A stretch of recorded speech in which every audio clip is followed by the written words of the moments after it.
చాలా స్ట్రెయిట్‌గా ఉంది ఈ గుట్ట. చాలా కష్టం ట్రెక్కింగ్ చేయడం. ఇంత డేంజర్ ఉన్నా గూడా పెద్దవాళ్ళు గూడా ఎక్కుతున్నారు ఈ గుట్టని. ఈ గుట్ట పక్క నుంచి లక్ష్మీ నరసింహస్వామికి అభిషేకం చేయడానికి నీళ్లు తీసుకొస్తున్నారు. ఈ గుట్టపైకి ఎక్కడమే కష్టం అంటే ఇక్కడ వంట గూడా చేస్తున్నారు. నిజంగా చాలా మంది జనాలొచ్చిర్రు ఇక్కడికి. Hi this is Shiva Vojjala. నేను ఈరోజు మీకు మన తెలంగాణలోని జగిత్యాల జిల్లాలోని బీర్పూర్ పెద్ద గుట్ట పైన జరిగే శ్రీ లక్ష్మీ నరసింహస్వామి వరదపాశం గురించి ఈ వీడియోలో చూపిస్తాను. సో, ఈ వీడియోని అస్సలు స్కిప్ చేయకుండా మొత్తం చూడండి. అయితే ఈ బీర్పూర్ విలేజ్‌లో 2 గుట్టలుంటాయి. ఒకటేమో పెద్ద గుట్ట, ఇంకొకటేమో చిన్న గుట్ట. ప్రెజెంట్ మనం ఇప్పుడు పెద్ద గుట్ట పైకి ఎక్కుతున్నాము. గుట్ట పైన లక్ష్మీ నరసింహస్వామి ఉంటారు. అక్కడ పైన స్వామివారికి అభిషేకం ఇంకా పూజలు గూడా చేస్తారు ఈరోజు. సో, ఇక్కడికి ఈ బీర్పూర్ వాళ్ళే గాకుండా జగిత్యాల జిల్లాలో ఉన్నవాళ్ళు చాలా మంది గూడా వస్తారు. సో, మనం పైకి ట్రెక్కింగ్ చేయడం స్టార్ట్ చేసేసినాము. చాలా మంది గూడా ఎక్కుతున్నారు మెల్లిమెల్లిగా. సో, నేను వెళ్తూ మీకు ఈ బీర్పూర్ లక్ష్మీ నరసింహస్వామి వారి చరిత్రను కంప్లీట్‌గా ఎక్స్‌ప్లెయిన్ చేస్తాను. అయితే పూర్వం ఒక పూజారికి ఈ లక్ష్మీ నరసింహస్వామి వారు కలలో కనిపించి ఈ బీర్పూర్ పెద్ద గుట్ట పైన ఉన్నానని చెప్పారంట. అయితే ఆ పూజారి తనకొచ్చిన కల గురించి, స్వామివారి గురించి ఊరి వాళ్ళందరితో చెప్తే ఎవరు గూడా నమ్మలేదంట. దాంతో ఆయన ఒక్కరే పైకి వెళ్లారంట దేవుణ్ణి వెతకడానికి. ఇట్లా చాలా సార్లు వెతకగా స్వామివారు కనిపించలేదంట ఫస్ట్. ఇట్లా ఎన్ని సార్లు వెతికినా గూడా స్వామివారు కనిపించలే అంట. అయితే మూడోసారి మాత్రం స్వామివారు కనిపించారంట. దాంతో ఇంక చాలా మందికి తెలిసిపోయింది. అయితే ఒకసారి ఒక పాలమ్ముకునే ముసలావిడ గూడా గుట్టపైకి ఎక్కిందంట. ఒక బిందెలో పాలు, ఇంకో బిందెలో నీళ్లు తీసుకొని ఎక్కిందంట. అయితే పైకి ఎక్కిన తర్వాత ఒకేసారిగా కింద పడ్డదంట ఆ ముసలావిడ. అయితే ఆమె కింద పడ్డప్పుడు ఆమె చేతిలో 2 బిందెలుండేయి గదా! నీళ్ళదొకటి, పాలదొకటి. సో, ఆ 2 బిందెల నుంచి గూడా 2 కోనేరులు క్రియేట్ అయ్యాయని గూడా చెప్తున్నారు. అయితే తర్వాతేమైందంటే ఇంగా ఆ గుట్టపైకి ఎక్కడం, స్వామివారికి పూజలు, అభిషేకాలు చేయడం అనేది చాలా కష్టము. సో, ప్రజలందరికి గూడా పైకి రావడం చాలా కష్టం గాబట్టి, ప్రజలందరూ గూడా ఈజీగా దేవుడిని దర్శించుకోవాలి గాబట్టి, మళ్ళీ ఒక గుర్రం మీద పెద్ద గుట్ట నుంచి చిన్న గుట్ట పైకి వెళ్లారని ఇక్కడ హిస్టరీ చెప్తుంది. అయితే ప్రస్తుతం ఇక్కడ చిన్న గుట్ట దగ్గర మనకి లక్ష్మీ నరసింహస్వామి టెంపుల్ ఉంటది. ఈ ఆలయంలో 365 రోజులు ప్రతిరోజు గూడా పూజలు చేస్తూనే ఉంటారు. అండ్ ఇక్కడ చాలా పెద్ద జాతర గూడా జరుగుతుంది. దీని గురించి గూడా చాలా మందికి తెలుసు. అండ్ నేను ఈ జాతర గురించి, ఈ టెంపుల్ గురించి గూడా ఆల్రెడీ ఒకటి వీడియో చేశాను చూడండి. బట్ పెద్ద గుట్ట గురించి మాత్రం చాలా మందికి తెలియదు. ఎందుకంటే సంవత్సరానికి ఒకేసారి వెళ్తారు కదా గుట్టపైకి.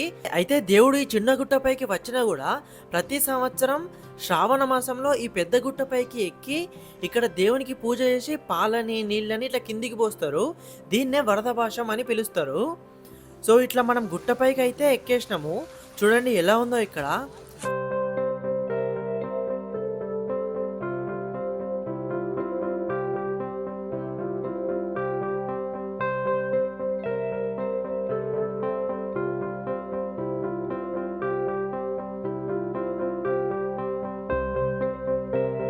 ఇక్కడే స్వామివారు ఒక బండపై వెలిసి ఉంటారు.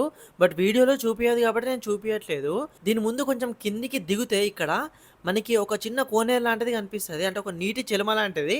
బట్ దీన్ని కోనేరు అని పిలుస్తున్నారు. ఈ కోనేరు నుంచే స్వామివారికి అభిషేకం చేయడానికి నీళ్ళని యూజ్ చేస్తున్నారు.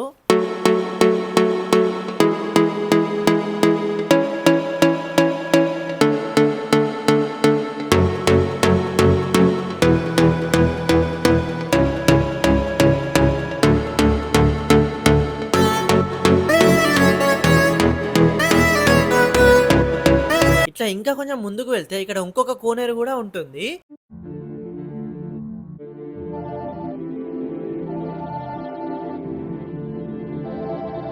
చూడండి ఈ గుట్టపైకి నార్మల్‌గా ఎక్కడమే కష్టము. బట్ ఈ గుట్టపైకి గంజులు, ఇంకా సామాన్లు ఇవన్నీ తీసుకొచ్చి వంటలు చేస్తున్నారు.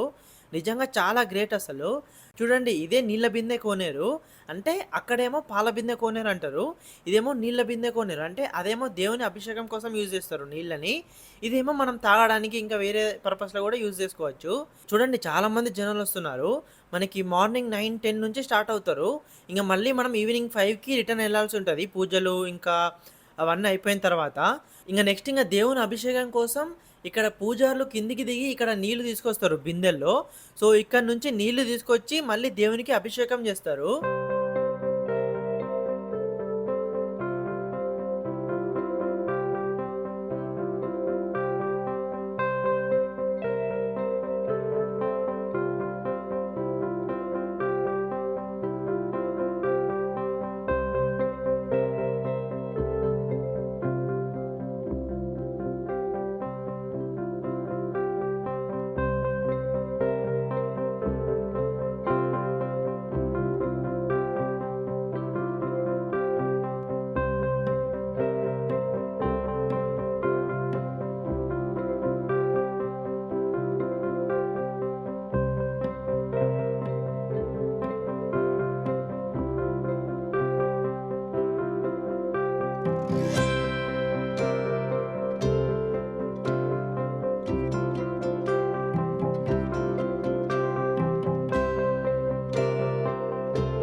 చూడండి నీళ్లు ఎలా తీసుకొస్తున్నారో.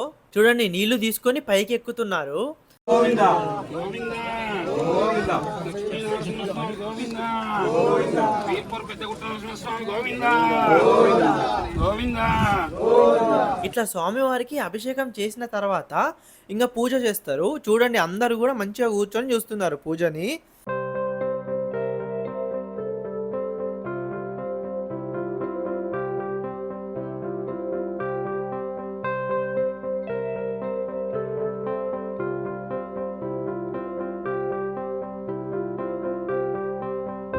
ఇట్లా పూజ అయిన తర్వాత పూజారులు ఇట్లా వరదపాశం చేస్తారు. అంటే ఒక బిందెలో పాలు, ఇంకో బిందెలో నీళ్ళని ఇట్లా కిందికి వరదలా పోస్తారు. దీన్నే వరదపాశం అని పిలుస్తారు. ఇట్లా పోసి అందరూ కూడా పంటలు బాగుండాలి, ఇంకా అందరి ఆరోగ్యాలు కూడా మంచిగా ఉండాలని మొక్కుతారు దేవుణ్ణి. సో దీని తర్వాత ఇంక వంటలు ఆల్రెడీ ప్రిపేర్ అయి ఉన్నాయి కాబట్టి ఇంగా అందరికీ వడ్డిస్తారు. సో అందరూ కూడా ఇక్కడ భోజనం చేసి మళ్ళీ కిందికి వెళ్తారు.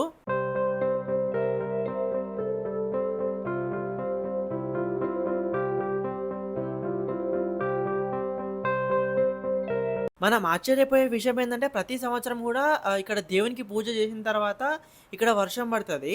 చూడండి సడెన్‌గా ఇక్కడ వర్షం స్టార్ట్ అయిపోయింది. నిజంగా ఈ గుట్టపై నుంచి వ్యూ చాలా బావుంది. నాకైతే చాలా బాగా నచ్చింది. అయితే ఇట్లా వర్షం పడ్డ తర్వాత మళ్ళీ ఎండొచ్చింది. ఇట్లా సడెన్‌గా వర్షం పడి మళ్ళీ ఎండ రాంగానే మంచిగా రెయిన్‌బో కనిపిస్తుంది. చూడండి ఎంత అందంగా కనిపిస్తుందో అసలు. నిజంగా నాకైతే చాలా బాగా నచ్చింది ఈ బీర్పూర్ పెద్దగుట్ట. సో ఈ సంవత్సరానికి ఒకేసారి జరుగుతుంది కాబట్టి దీన్ని అస్సలు మిస్ అవ్వద్దు. సో ఈ వీడియో చూస్తున్న వాళ్ళు నెక్స్ట్ ఇయర్ రావచ్చు. ఆల్రెడీ ఇప్పుడు కంప్లీట్ అయిపోయింది. నేను ఇప్పుడే వీడియో పెడుతున్నాను. సో నాకైతే ఈ బీర్పూర్ పెద్దగుట్ట చాలా బాగా నచ్చింది. మీకు ఈ బీర్పూర్ పెద్దగుట్ట గురించి, శ్రీ లక్ష్మీనరసింహస్వామి టెంపుల్ గురించి తెలుసా? తెలిస్తే కామెంట్ చేయండి. అండ్ ఈ వీడియోని మీ ఫ్రెండ్స్ అండ్ ఫ్యామిలీ అందరికి కూడా షేర్ చేయండి.